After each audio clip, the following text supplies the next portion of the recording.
Olá, pessoal, tudo bem? De volta aqui na nossa quinta-feira especial com conteúdo de direito previdenciário. Eu, Heloísa Pancotti, e a doutora Larissa Françoso. Estamos aqui para falar de um assunto que foi sugestão do nosso ouvinte, né, do nosso espectador, do nosso seguidor, que é a aposentadoria da pessoa com deficiência. Mas primeiro eu vou agradecer os retornos positivos, né? Pedir que vocês sigam as nossas redes, que vocês compartilhem esse conteúdo com quem vocês acham que precisa dessa informação. E eu vou deixar aqui. Eu sou Heloísa Pancotti, sou professora de Direito da Seguridade Social, sou autora de obras jurídicas do direito previdenciário. Também tenho um escritório aqui na cidade de Araçatuba, e também trabalho com parcerias com escritórios parceiros no Brasil todo. E eu vou deixar com a minha colega, né? Sou mestre em Direito, faço doutorado na Universidade Estadual do Norte do Paraná, em Jacarezinho, e eu vou deixar com a minha colega de trabalho, doutora Larissa, também se apresente para vocês.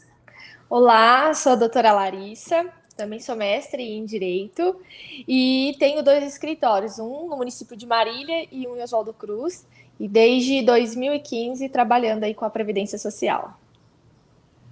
Então, a gente tem, né, eu também trabalho desde 1998, tem um tempinho já que denuncia a minha idade. Então, a gente traz aqui o conteúdo para dividir com vocês, que são advogados que estão seguindo esse mesmo caminho, estão se iniciando na vida da Previdência, ou procuram tirar suas dúvidas, e também se você for segurado da Previdência, for uma pessoa que gosta do assunto, ou que conhece alguém que possa se interessar por esse conteúdo, né? Então, a gente vai trazer aqui para vocês hoje a sugestão do nosso espectador, que é a aposentadoria da pessoa com deficiência. Então, sem mais delongas, né, doutora Larissa, a gente tem muita dificuldade de ver o que é deficiência hoje em dia, né? O que é deficiência, o que é incapacidade. O Brasil ele é signatário, né, de alguns tratados internacionais também que dão conta, né, especialmente o de Nova York, que dão conta do que é pessoa com deficiência. Então, o que você, para os nossos ouvintes, como você definiria assim, o que é deficiência para o INSS, que é o que interessa aqui, né? Deficiência, nós podemos caracterizá-la como um impedimento a longo prazo. O que são esse longo prazo? 2 anos. Então, o impedimento sensorial, físico, mental, intelectual, uma barreira aí que a pessoa não consegue competir em igualdade com a outra pessoa. É importante a gente ressaltar que é diferente de incapacidade, porque a incapacidade não nos permite trabalhar. Já a deficiência, ela permite, a pessoa consegue ingressar no mercado de trabalho, mas falta essa igualdade, ou seja, não tem essa equiparação. Portanto, a legislação permite meios de aposentadorias diferentes para a pessoa com deficiência, sabendo que falta aí essa igualdade. E é interessante porque existem vários níveis de deficiência. Acho que até você pode falar melhor sobre isso do que eu, Ilo. Doutora Então, a Larissa. gente tem deficiência, porque assim, é bom que a gente esclareça que a deficiência ela vai ter uma apuração realizada no INSS, tanto pelo perito médico quanto pelo assistente social.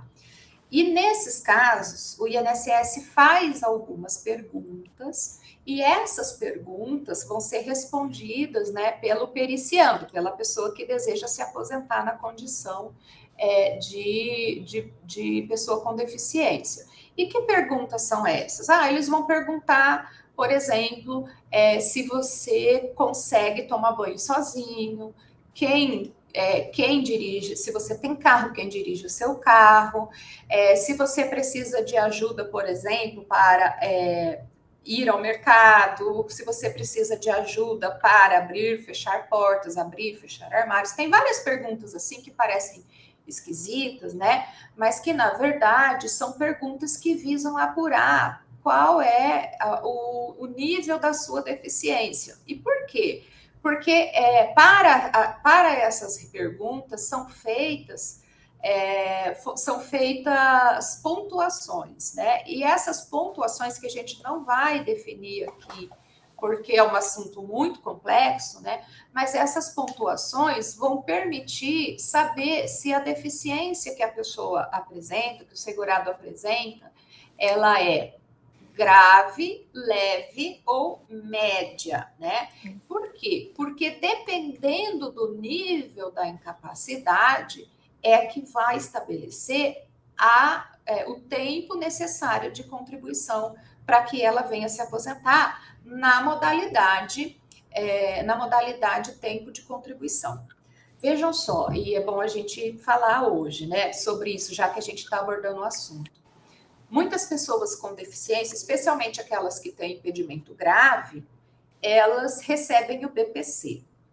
Só que existe também uma lei trabalhista que diz que as empresas que têm mais de 100 funcionários têm a obrigação de empregar uma cota de pessoas com deficiência. Por quê? Porque hoje a gente quer integrar essas pessoas ao mercado de trabalho. E nesses casos, a pessoa que recebe até 2 salários, né? Ela vai receber também um outro benefício da Previdência, que é o auxílio inclusão. E o auxílio inclusão vai ser pago pelo período de até 2 anos. E o benefício que a pessoa recebia de BPC fica suspenso. O que significa suspenso? Significa que se depois de 2 anos ela não continuar empregada, o BPC volta a ser pago, ela rescinde o contrato, o BPC volta a ser pago, ela não perde o direito. Então, por que eu estou falando isso para vocês? Porque hoje existe uma grande demanda de pessoas com deficiência para cumprir essas vagas, para suprir essas vagas que tem no mercado e que elas são direcionadas para esse público, né? Para esses trabalhadores que possuem algum nível de deficiência. Lembrando que a empresa tem que se adaptar, né? Tem que apresentar, ela precisa apresentar o entorno, né? Ela tem que estar adaptada para a pessoa com deficiência, ela não pode constranger essa pessoa. E aí, a perícia do INSS vai apurar essa deficiência.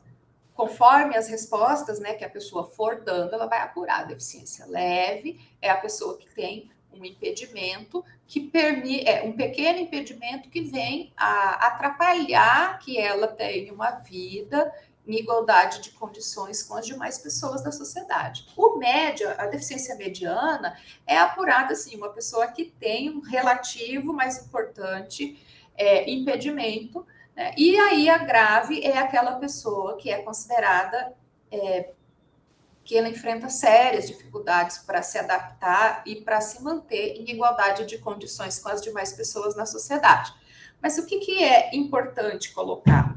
Que várias pessoas se encaixam nesse perfil, como, por exemplo, a pessoa que tem visão monocular, aquela que enxerga por apenas um olho, né?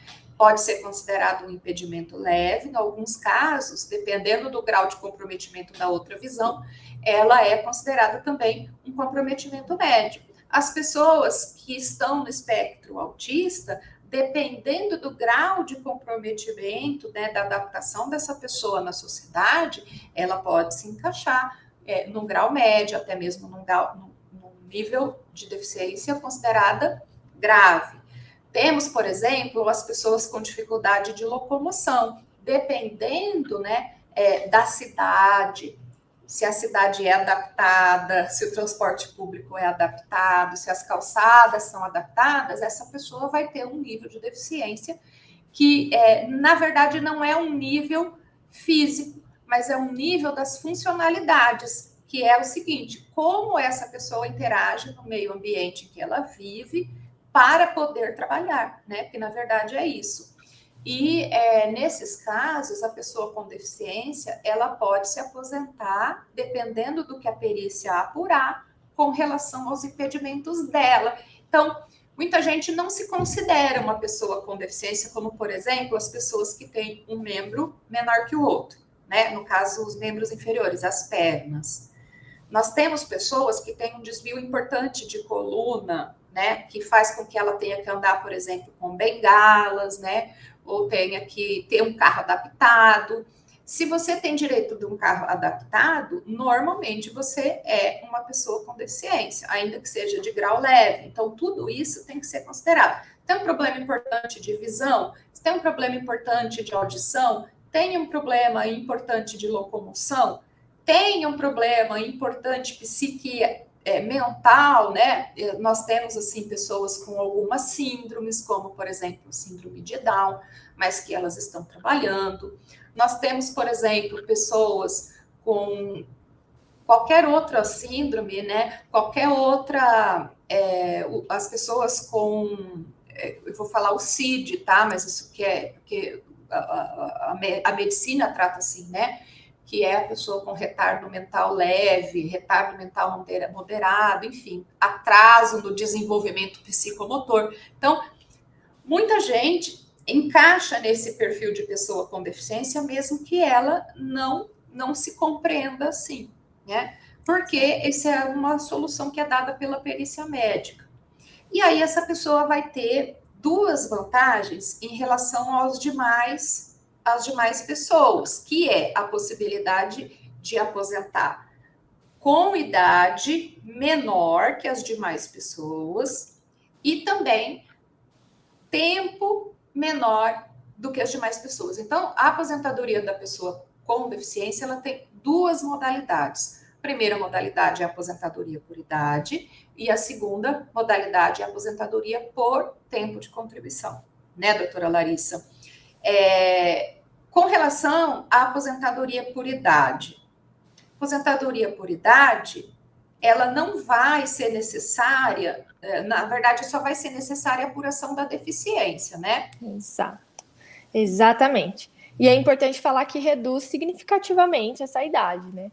A mulher, por exemplo, ela aposenta aos 55 anos de idade e o homem aos 60, sendo necessário apurar essa deficiência por todo esse período de contribuição. Então, os 15 anos aí de contribuição é necessário que tenha sido na condição de pessoa deficiente.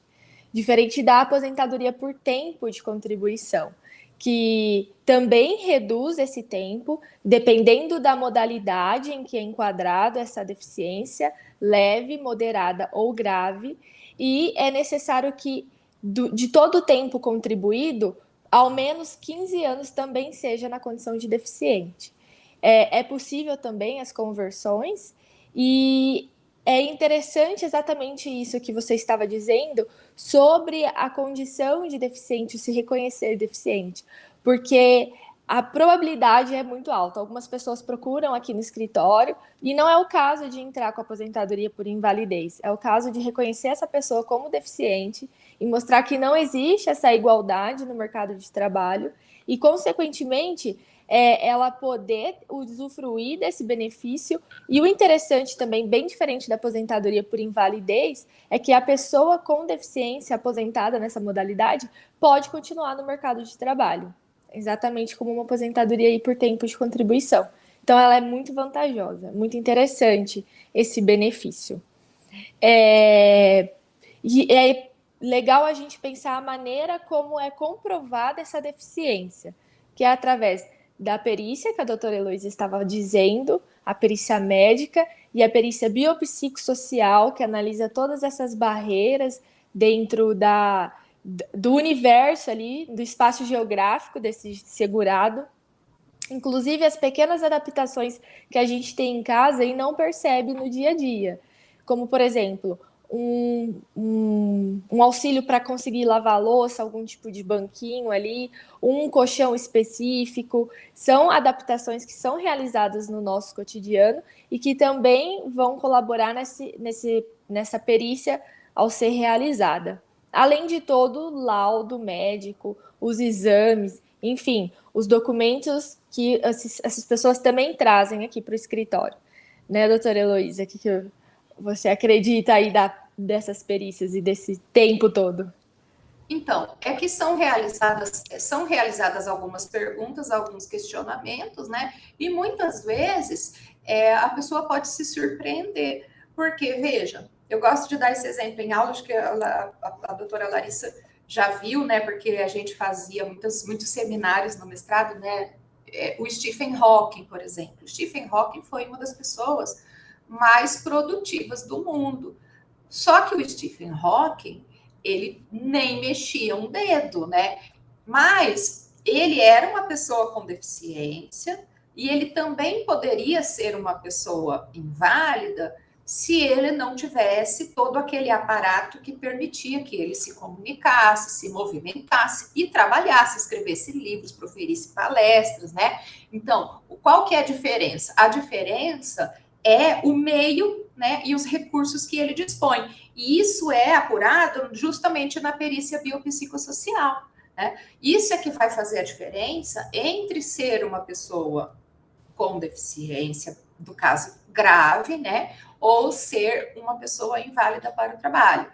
E essas diferenças são diferenças importantes para a apuração, por exemplo, do grau de deficiência. Então, as perguntas, elas não se limitam a saber, por exemplo, você não tem um membro e tem uma prótese. Não é isso que essa perícia vai verificar, porque isso pode ser visto a olho nu. O que a perícia vai importar? Vai importar como que você desempenha os atos da vida cotidiana e como você desempenha também o seu trabalho, né? Quais são as dificuldades que você enfrenta para trabalhar? E aí as perguntas costumam ser bem diferentes, né? Então, a pessoa com deficiência, ela faz duas perícias, além da perícia médica, a perícia social, a perícia biopsicossocial. E aí é feita uma somatória, essa somatória vai estabelecer aí qual é o nível, né, para saber qual vai ser o tempo necessário.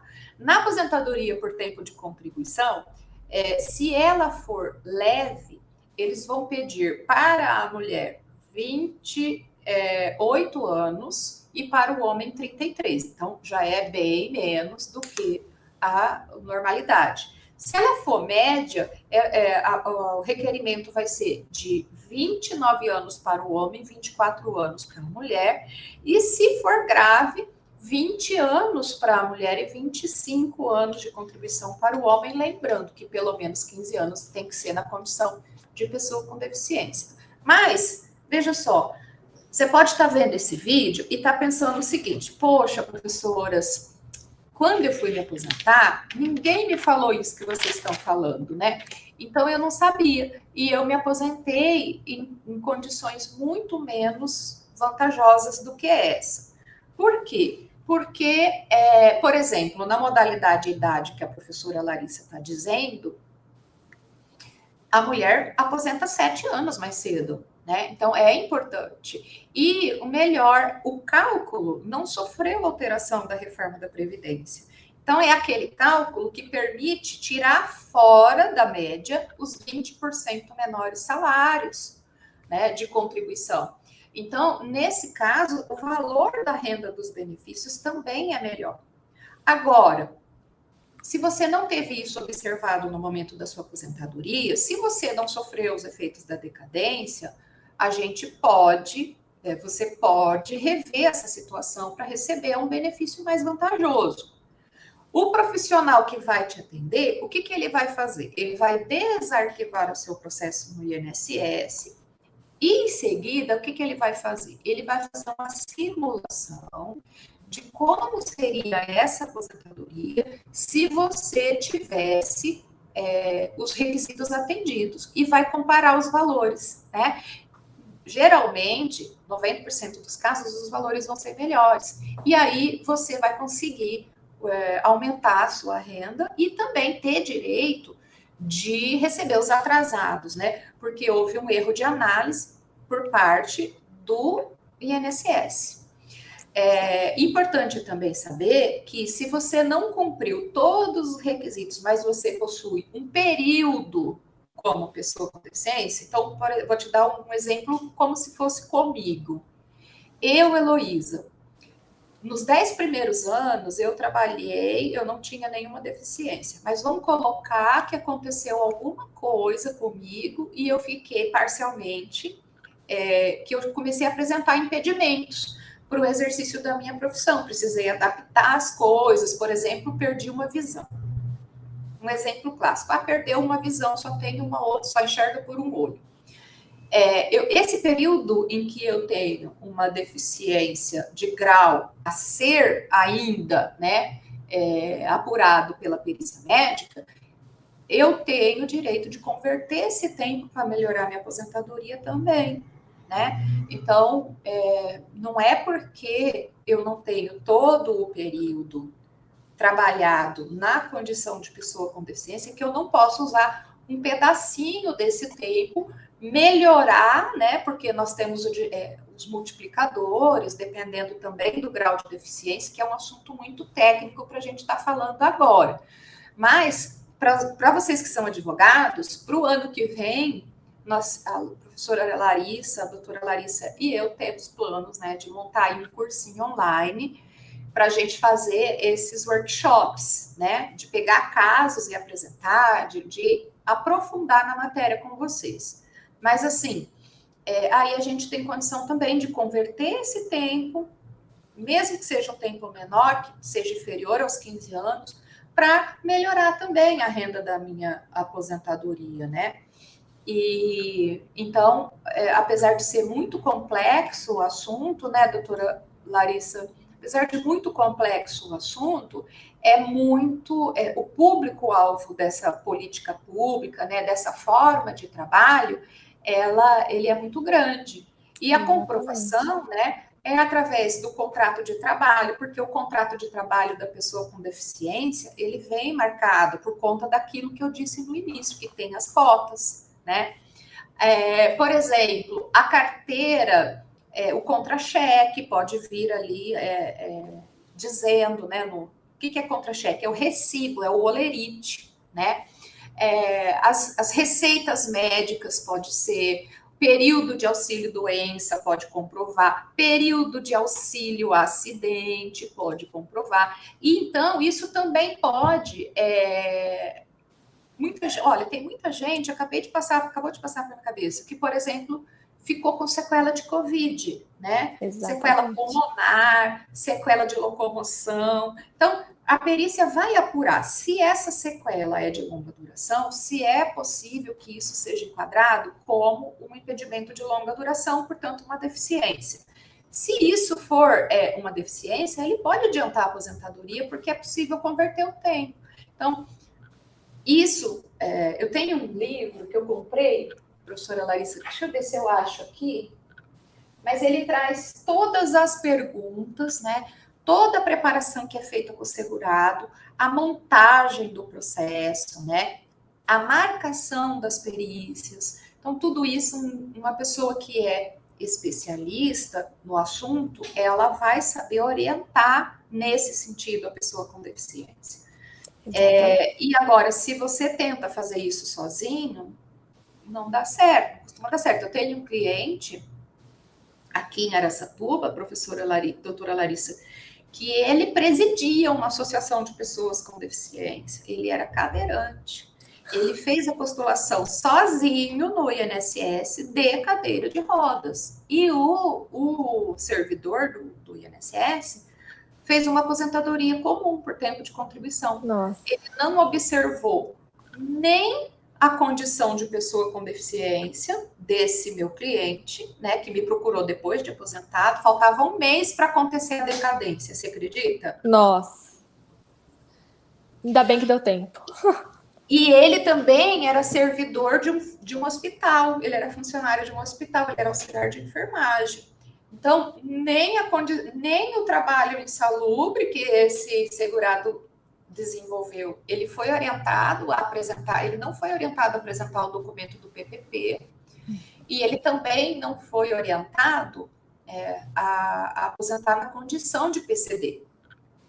Então, é muito comum encontrar isso. Eu tenho certeza que a doutora Larissa também se deparou várias vezes com casos assim, não é? Demais, muitos.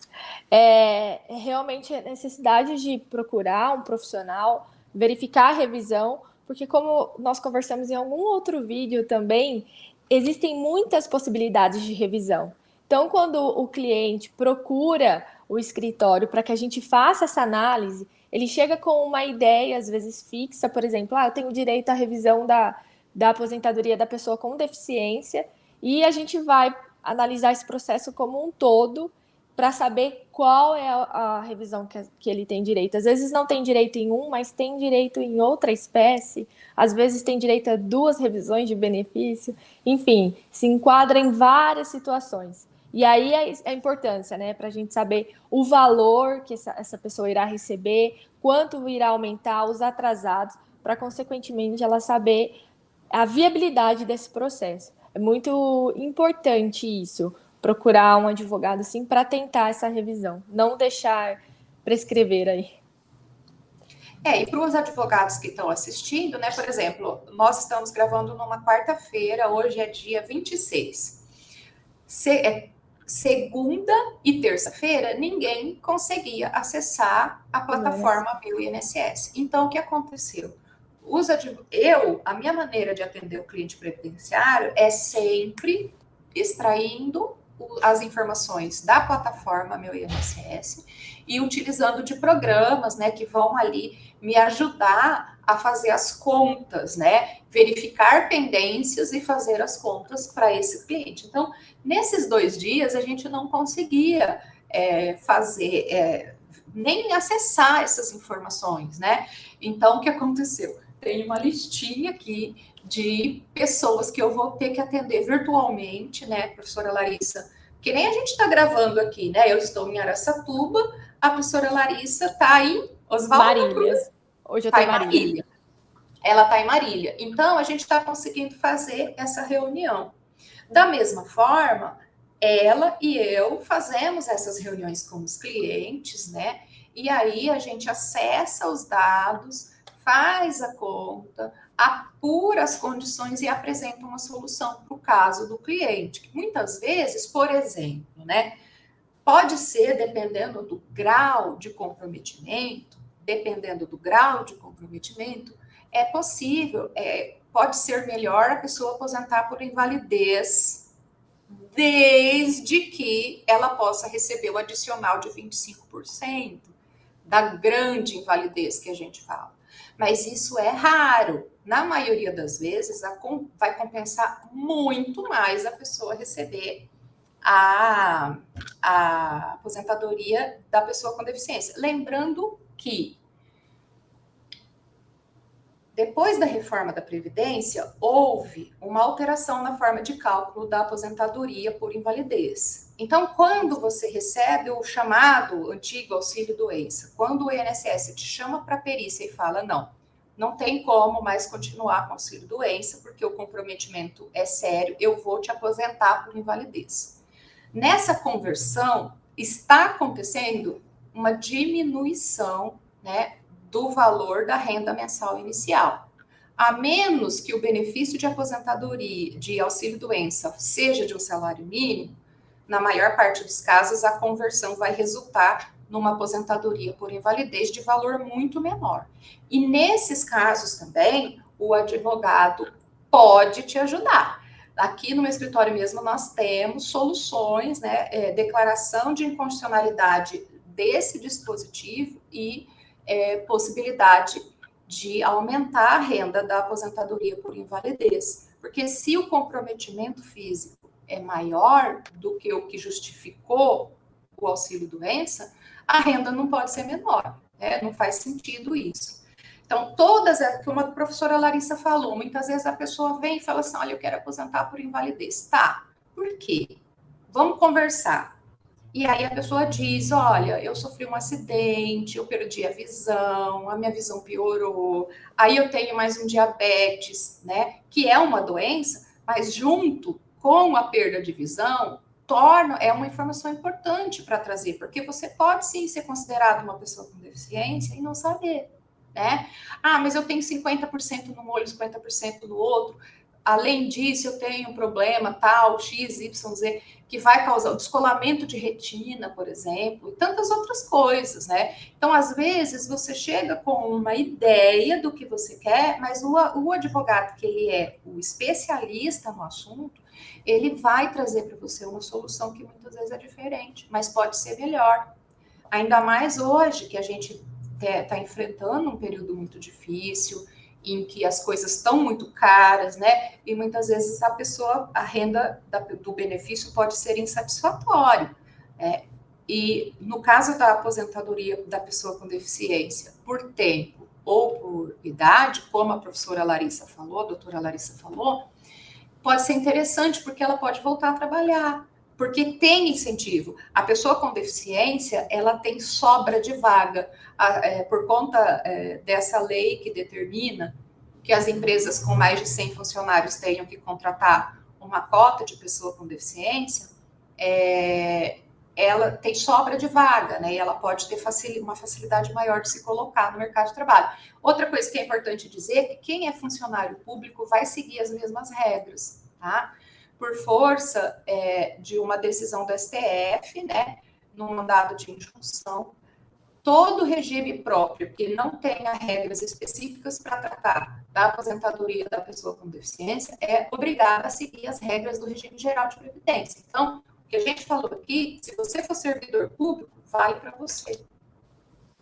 Né, doutora Larissa? Exatamente. Foi muito...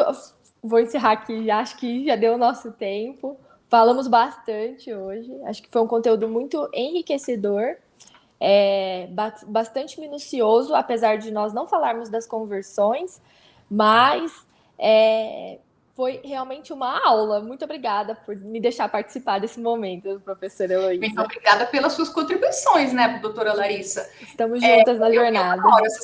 Eu adoro essas coisas, porque a gente pode matar saudade também. A doutora Larissa é uma amiga muito querida e afilhada também, desculpa.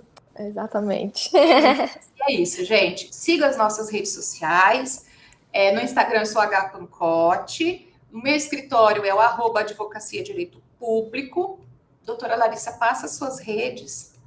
Nós estamos no @Francoso Esterza, que fica Francoso Esterza com Z. Estamos aqui no Lari, eu vou passar o meu e-mail, larif.adv@gmail.com também. E mais informações você pode encontrar aqui na descrição desse vídeo. Se você gostou do vídeo e quer sugerir alguma coisa, coloque aqui na seção de comentários. E se você é um advogado e deseja contactar os nossos escritórios, as informações também estão aqui. Nós duas, né, nossos escritórios trabalham em regime de parceria com os demais escritórios na região, tá bom? O que é importante é que você não deixe de atender corretamente as pessoas, porque o futuro delas está em jogo, né? Então, a gente se despede de vocês. Até a próxima quinta. Um grande abraço e fiquem seguros e protejam os vulneráveis. Tchau, tchau. Tchau, tchau.